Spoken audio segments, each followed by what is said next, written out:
Luz. 1 Samuel, capítulo 30, versículo 7. Amém? Todos acharam? Amém? Alguém com uma voz bem forte aí, leia para mim.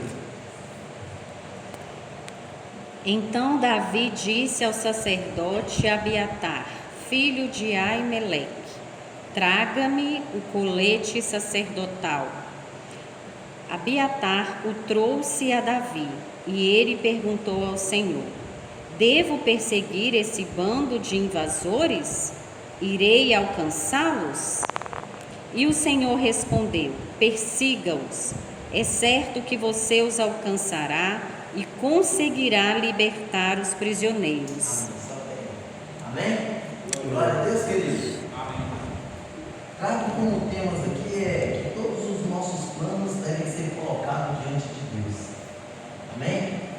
Todos os seus planos, irmãos, têm que ser colocados diante de Deus. Plano que não é colocado diante de Deus, ele vai ser frustrado.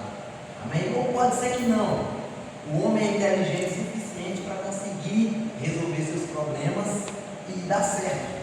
Deus fez um homem inteligente. Mas quando os planos são colocados diante de Deus, amém, tem tudo para dar certo, ele vai com a bênção do Senhor. A tendência dele é não errar. Amém, queridos? Amados, eu queria refletir com os irmãos um pouco sobre o contexto desse texto que a gente acabou de ler. Amém?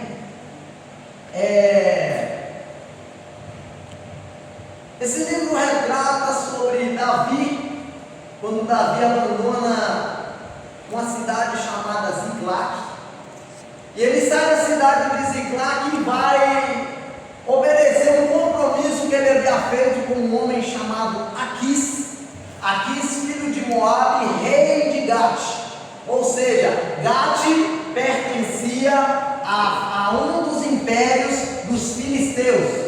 Os filisteus, quando entravam em guerra, eles tinham 5 cidades, e quando mexiam com uma delas, todos eles se juntavam para ir para a guerra. Falar de filisteus, irmãos, quem são os filisteus? Um dos filisteus que os irmãos aqui, eu posso ter certeza que os irmãos conhecem, é o gigante Golias. Amém? Quem aqui já ouviu falar a história do gigante Golias? Amém? Todos conhecem. Golias, para vocês entenderem a grandeza, pertencia aos filisteus. Amém? Filisteus eram como raposas nos covis, entravam de forma estratégica diante das tribos que eles iam pelejar, e ali saqueavam e matavam as pessoas ali, e tomavam seus alforjes, suas riquezas, e levavam sobre si. Então, o povo da Filistia, ou o povo filisteu, era um povo rico, um povo treinado em combate. Amém, queridos? Estão aqui comigo? Aquis, ele era filho de Moabe, era um homem de guerra. E quando nós adentramos um pouco no contexto, em outros contextos, nós vamos ver que Davi também era rei. Porém, ainda nesse momento, tinha o chamado ministerial para rei, mas ainda o óleo não havia sido derramado sobre a sua cabeça. Não havia assumido o rei de Israel como rei. Deus chegou e falou: esse Jessé, o filho de Jessé, vai lá e unge ele. Ele recebeu a unção, aleluia, mas ainda não tinha tomado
Para fazer parte do exército de Deus tinha que ter força, tinha que ser graúdo e sem nenhum defeito. E a Bíblia diz que Davi era um campinho, ele era um homem pequenininho, até bonitinho, mas pequeno, de estatura pequena, não tinha um porte físico para fazer parte do exército de Israel. Não sabendo ele que os planos de Deus para ele não era fazer parte do exército, mas ser o rei. Glória a Deus. E então acontece que o filisteu Golias ele trava um combate contra Israel. Davi, ninguém queria combater. Davi lá, vocês já conhecem a história, vai lá e fala que estão querendo levantar contra o Deus de Israel, vocês estão aceitando? Ele vai lá na fé que ele tem em Deus, vence que o diante de Golias, e o texto vai dizer que Davi ele ganha força, ganha nome, ganha respeito diante da tribo de Israel. Amém, querido? E ele se torna uma pessoa importante a ponto de ter a filha do rei como sua esposa.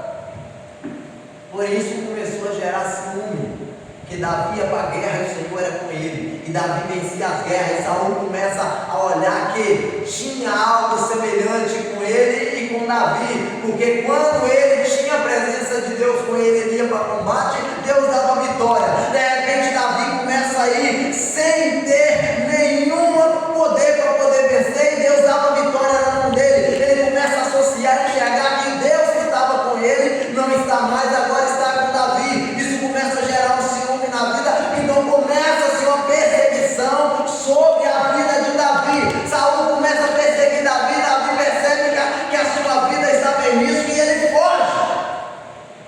João está falando, olha, meu pai está tramando contra você, então ele foge. E aqui percebendo que Davi não fazia mais parte do grupo de amizade que tinha com Saul, Aquis ele se aproxima de Davi, criando um vínculo de amizade com ele, aquele tipo de amizade, irmãos, que quer tirar proveito do que você tem, aquele tipo de amizade que te envolve para perto dele, não é para poder ter um amigo, mas era para colher benefício em prol do amigo que ele gerar. Temos que tomar cuidado com esse tipo, irmãos. Temos que ter vida de oração, vida com Deus, para que quando as pessoas virem com interesse do nosso lado, a mão de Deus está acampada para que os planos deles prevaleçam sobre nós, acima de quaisquer coisa. Aleluia. Então Aquis ele quer tirar um proveito de Davi. E no capítulo 27 de Samuel, o texto vai dizer que numa conversa que Aquis tem com Davi, Davi diz para ele: olha, Saul está me perseguindo, eu não sei mais para onde ir, saí de onde eu estava com 600 homens, mais as mulheres e crianças, e eu não sei para onde ir. Então Aquis dá uma propriedade para ele: olha, tem essa terra pertencente aqui, geograficamente dizendo, no sul de Israel, tem essa terra aqui com o nome de Ziclac. Você pode ficar com essa cidade para você. E o texto vai dizer que Davi fica ali na cidade de Ziclac por aproximadamente 1 ano e 4 meses. E durante a sua estadia ali, querido, aleluia, Davi, ele recebe inúmeras propriedades, animais e gados, e ali ele se torna um povoado rico. Assim como também ele recebe a notícia da morte do seu amigo Jonathan, e assim também ele recebe a morte do rei de Israel, Saul. Mas enquanto há esse diálogo entre Aquis e Davi, durante esse diálogo, enquanto ele dá a propriedade a Davi, ele fala: olha, quando formos em combate contra Israel, você vem conosco juntamente com o teu povo. Porque Aquis sabia que o que tinha com Davi não era força humana, mas era força sobrenatural. Aquis ele sabia, quando ele viu o próprio Davi vencer Golias, que o que venceu Golias não foi a força do seu próprio braço, mas foi a força da mão de Deus que habitava sobre a vida de Davi. O que fez com que Aquis não observasse em Davi, simplesmente um caractere de amizade, mas Aquis queria com Davi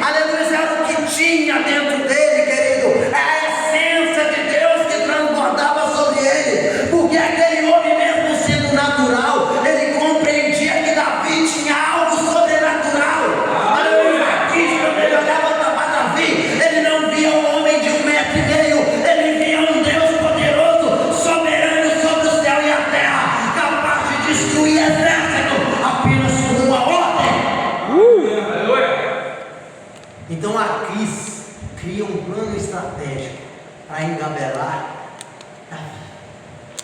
E Davi entende que era uma amizade. E Davi faz, ó, tá legal. No capítulo 29 de 1 Samuel, se os irmãos parar para analisar, os irmãos vão ver que mais uma vez Davi entra em pecado contra Deus. Vai na cartomante, vai lá na macumba, vai consultar a feiticeira. No capítulo 29, querido, o texto vai dizer que os filisteus se levantam para ir a peleja contra o povo de Israel. Aleluia, estava lá juntamente com o povo filisteu quem? Davi e seus 600 homens. Davi planejou algo sem deixar uma reserva na sua casa. Quantas vezes nós estamos dessa forma, igreja? Nós criamos um plano, mas não queremos por reserva. Nós confiamos na força da própria mão, mas não desacreditamos na força do Deus de Israel. Quantas vezes nós confiamos no nosso intelecto e deixamos de colocar Deus à frente dos nossos propósitos, e lá na frente a gente quebra a cara.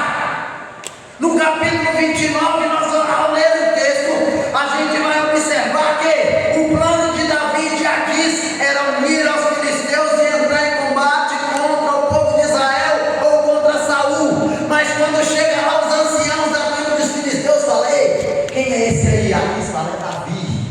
Aquis sabia do potencial espiritual que tinha Davi, mas os anciãos não. Esse é Davi? Sim. Aí eles falam assim, não é esse que aqueles falam que Saul derrotou os seus milhares e Davi os seus 10 milhares?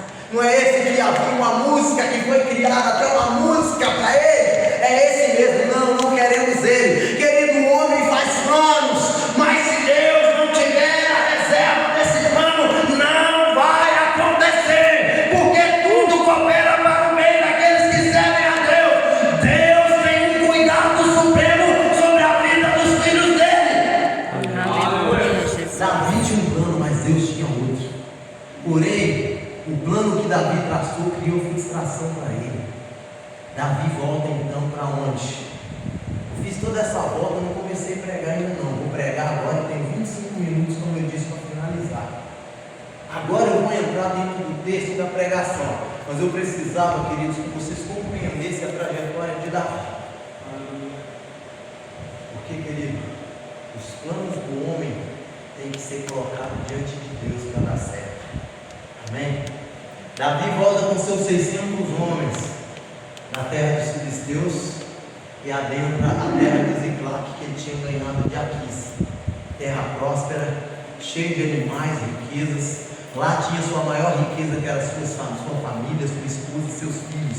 Aqueles 600 homens tinham posse, tinham filhos, tinham esposas que estavam todas lindas ali. Mas Davi deixou toda a sua família, sua maior riqueza e seus patrimônios, e foi atender um chamado que não tinha plano de Deus nele. Quando Davi volta, querido, para a cidade de Ziclac, ele encontra-se a cidade saqueada, ele encontra a cidade toda queimada, as suas tendas com fogo, todas as suas economias foram roubadas, porque os amalequitas, ao passar na banda do sul, aleluia, o texto vai dizer, querido, que eles saqueiam a cidade e nem o maior patrimônio que a família eles deixaram. O texto vai dizer que eles levaram suas esposas, eles levaram seus filhos, eles levaram tudo que tinha naquela cidade, o que sobrou ele tacou fogo. Tudo porque um plano que o homem faz sem o consentimento e a bênção de Deus. Quando não projetamos algo da parte de Deus e colocamos o Senhor à frente, querido, a tendência de quebrar a cara é grandiosa. E não foi diferente com Davi. Mas você acha que acaba por aí? Quando Davi chega e vê aquilo tudo, aquele fogaréu nas suas casas, ele acredita que diante das cavalarias que eles estavam, foram em alta velocidade, correram, e quando chegou lá, viu tudo que é de filho, foram procurar família, foram procurar filhos, foram atrás de tudo e não achou, porque, queridos, nossos filhos é a nossa maior riqueza. Vocês concordam comigo? Amém. Para quem é mãe aqui, nossos filhos é a nossa maior riqueza. Nós deixamos de fazer para nós, para fazer por eles, não é assim? Vivemos mais pelos nossos filhos que para nós mesmos. Nossos filhos é a nossa maior riqueza. Aí ele vê as suas riquezas riqueza, sua maior riqueza tirada de si. E ele é líder. Ele é líder. A cobrança vem para cima de quem? Do líder. Davi era líder. Fez um planejamento sem Deus abençoar e foi por sua própria vontade e se perdeu. Aí quando ele chega, aqueles homens vão atrás de Davi e começam a questioná-lo. Davi, a culpa é sua. O fato de eu não ter mais os meus filhos, Davi, nem saber se estão vivos, a culpa é sua, Davi. Olha, Davi, eu organizei a minha vida, fiz reserva, eu não tenho filho, mas o que eu tinha financeiramente foi saqueado e a culpa é sua. Começaram todos a responsabilizar Davi por um mau planejamento. Não colocou diante de Deus. Então começa a vir as cobranças. Davi vai para a direita, a cobrança, a culpa é sua, Davi. E o texto vai dizer no versículo 5 e 6, 5 e 6, que Davi, o seu coração começou a ficar amargurado e temeroso. Davi começou a temer seus próprios amigos. Davi tinha tanta amizade com aqueles homens que falavam assim: vamos para a luta ali, estou contigo, vamos para lá, vou com você, vamos enfrentar homens grandes, eu vou com você, porque eles sabiam que Deus estava com Davi. Mas Davi teve os seus planos frustrados pela sua própria vontade. Aleluia! E o texto vai dizer, irmãos, que Davi estava amargurado, temeroso, e aqueles homens querendo apredejar Davi, querendo jogar pedra sobre Davi para matá-lo. Mas Davi, querido, ele faz uma coisa que ele nos deixa um exemplo que nós temos que fazer no momento da nossa adversidade. Davi, naquele momento, mesmo amargurado de alma, ao invés de Davi tomar resposta com a sua própria mão, porque manuseava bem a espada, poderia ter levantado um grupinho para se levantar contra outro grupo, porque da forma que tinha centenas ali, dezenas de pessoas o acusando, tinha amigos que estavam do lado dele, ele poderia ter dividido o grupo e ido para a guerra, mas não. Davi, naquele momento de amargura, querido, Davi, ele foi procurar a nossa maior essência, aleluia, deixando um exemplo para nós, que na nossa amargura nós devemos procurar a casa de Deus. Davi procura Abiatar, o sacerdote é quem cuidava da área espiritual da igreja, o sacerdote é quem cuidava na tribo da área espiritual, quando precisava sacrificar algo para arrependimento, era o sacerdote que era o homem santo que buscava o perdão da tribo, e Davi procura o sacerdote Abiatar. Onde está você, Abiatar? E Abiatar, o sacerdote, aparece: o que quer, meu rei? E ele fala: traga para mim o meu efote, ou a minha túnica. Aleluia, querido. Para quem não sabe, para se apresentar diante de Deus, para que Davi, mesmo sendo um homem segundo o coração de Deus, para ele se apresentar diante de Deus, ele não poderia ser de qualquer jeito. Davi, para se colocar diante de Deus, ele não se colocava de qualquer jeito, ele entendia que ele tinha que ir de uma forma diferente. Aleluia. Então Davi manda buscar sua melhor roupa, uma roupa preparada para chegar diante de Deus, porque diante do homem eu chego de qualquer jeito, mas diante de Deus eu tenho que dar o meu melhor. Aleluia. Para o homem eu faço de qualquer jeito, mas para Deus ele não recebe de qualquer jeito. Para Deus temos que dar o nosso melhor, e Davi entendia isso. Para que eu alcance a misericórdia ou chame a atenção de Deus, eu tenho que dar para ele o meu melhor. Pega, Abiatar, a roupa, porque eu preciso me lançar diante de Deus. E ele veste a sua túnica, põe a sua capa, e aí sim ele vai para a presença de Deus. E ali ele, dobrado, ele começa a conversar com Deus. Outro exemplo que ele chega: na nossa amargura não devemos levantar grupinho ou levante, nós temos é que nos posicionar diante de Deus em oração, por o nosso melhor, vir para a casa de Deus rasgado e sangrando. Aleluia. Quando Deus, aleluia, ouviu o teu clamor e você está se lançando na presença dele, ele vai vir com bálsamo, ele vai vir com a cura, ele vai te transformar, ele vai te curar, porque Deus, querido, ele é perito de pegar lixo e fazer luxo.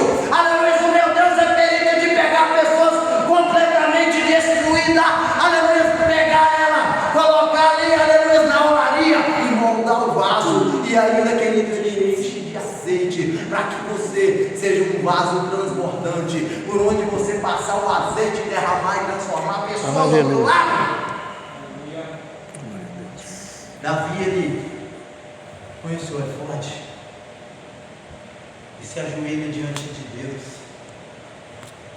e diante de Deus ele põe sua cara no pó, e ali ele fala: Senhor, eu sei que eu errei, que eu pequei, eu sei que eu fiz planos que eram meus, mas não eram seus, e com isso eu quebrei a cara, mas eu me humilho agora diante do Senhor, meu Deus, e te pergunto: o povo passou aqui, pegou tudo que o Senhor me deu, mas eu devo ir atrás ou não devo? Davi, querido, se prostra diante de Deus, tem um particular, uma intimidade com Deus. O que está faltando na igreja hoje é intimidade, é relacionamento. Está faltando na igreja hoje é entrega, é renúncia. Aleluia. Hoje a gente está mais preocupado com a conta que tem que pagar, que a gente mesmo cria, do que a gente confiar na mão do Deus Todo-Poderoso. Aleluia. Se fosse no dia de hoje, aleluia, eu pensava assim comigo: eu vou arrumar 2 empregos e pagar as contas tudinho que eu tenho que pagar porque roubaram o meu dinheiro, do que faria como Davi, se dobrar diante de Deus e confiar na força da mão de Deus para resolver os problemas. Hoje nós estamos assim, irmãos, confiando em nós para executar as coisas, do que deixar Deus. E Deus está ali, só falando assim: o que você está precisando? O que você está precisando? Aí a gente começa a ter, querido, frustração no casamento, problema no relacionamento, filhos, parente envolvido em coisa errada, droga tomando conta ali, o envolvimento de tantas outras coisas. Por quê? Porque Deus não é mais a nossa prioridade. Porque no momento da frustração, do coração amargurado, ao invés de eu me posicionar diante de Deus, ao invés de eu pôr minha roupa e falar: agora que eu vou servir a Deus, a gente começa a culpar Deus. A culpa é sua porque o meu filho hoje está na droga, a culpa é sua, Senhor, porque a porta se fechou, a culpa é sua porque a minha conta que eu fiz sem planejamento, agora eu estou endividado. O meu Deus continua sendo um Deus que ainda abre porta para quem precisa de porta aberta. O meu Deus, querido, continua sendo um Deus que cura para quem precisa de cura física. O meu Deus ainda continua sendo um Deus misericordioso para moldar e mudar vidas e corações que precisam se achegar a Deus. Glória a Deus. Mas para isso é necessário que a gente renuncie ao nosso próprio eu, a gente vista a nossa melhor roupa, se lance no altar de Deus e clame: ah, meu Deus, entra com a tua providência para que as coisas aconteçam na minha vida. Davi então se dobra diante do Senhor e fala: Senhor, devo ir ou não devo? E o Senhor fala para ele: Davi, pode ir, filho, que agora que você conversou comigo, os seus planos não é mais seus, são meus. Aleluia. Aquele você quebrou a cara porque você foi sem meu consentimento, mas agora você pode ir, que quem está falando sou eu. Agora é o Deus de Israel que está falando: vai porque eu vou. Quando você estiver indo, eu já vou preparar tudo. E Davi então pega aqueles 600 homens e sai a caminho. E o texto vai dizer que ele, quando a gente se posiciona, vai acontecer problemas. Primeiro problema: chega diante de um rio, aquele rio enorme. Os homens já estavam cansados de 3 dias de viagem da Filisteia até chegar em Ziclac. Quando chega em Ziclac, passa-se um dia, aleluia, ali sem dormir, 3 dias corridos, sem dormir, frustrado, com o coração temeroso, amargurado, revoltado, e começa, aleluia, a caminhar mais dias atrás de um povo que saqueou. E quando a gente sai sem rumo, para que lado? Vim para cá. Quantos dias? 2 dias que já saímos daqui. E agora? Mas Deus falou assim: vai que eu comigo com você. Mas para que lado eu vou? Só vai que eu vou dar direção. Vai que eu vou providenciar. Não se preocupa, vai que lá eu coloco a plaquinha assim: vire à direita, vire à esquerda. Se for o caso, se for de dia, eu dou um jeito de pôr uma nuvem para poder guiar vocês. Se for à noite, eu ponho fogo na nuvem para guiar. Não se preocupa não, só vai. Eu vou dar o caminho. Foi assim com o povo de Israel desde lá de trás, quando libertou o povo do Egito. Se preocupa não, só vai que a direção eu dou. E sai da vida, são 600 homens. Do nada, acha um homem caído, quase morto. Davi fica ali 3 dias, olha que você vê, mais 3 dias, dando bebida e comida para aquele homem. Ao cabo de 3 dias, o texto está escrito, vocês podem ler. Aquele homem, o espírito volta para ele novamente, ou seja, ele estava praticamente morto. O texto diz assim: o espírito voltou para aquele homem, e quando voltou, ele, o que você está querendo? Que saquearam o sul lá, saquearam, eu sou senhor do povo dos amalequitas, e a gente estava com eles, saquearam lá a terra de Ziclague, botou fogo, é esse mesmo que eu estou procurando. Olha, você vê, querido, Deus colocou um homem praticamente morto no caminho de Davi para direcioná-los, e muitas vezes a gente está preocupado, e agora, como é que vai ser? Como vai ser minha vida? Não tem mais jeito, acabou. Querido, Deus vai preparar tudo, não tenha medo. Simplesmente posicione, confie. Amém, Jesus. Nossa. Confie. Deus simplesmente está dizendo: confia. Aí aquele homem fala: só prometa que não vai me matar, que eu te levo lá sim. E o texto diz que aquele homem não direciona no caminho que Davi precisava ir. E quando chega lá, é um exército numeroso. E o texto vai dizer, querido, que o exército filisteu estava ali, com todas as suas honrarias, todas as riquezas de Ziclague e por todas as tribos que eles passaram.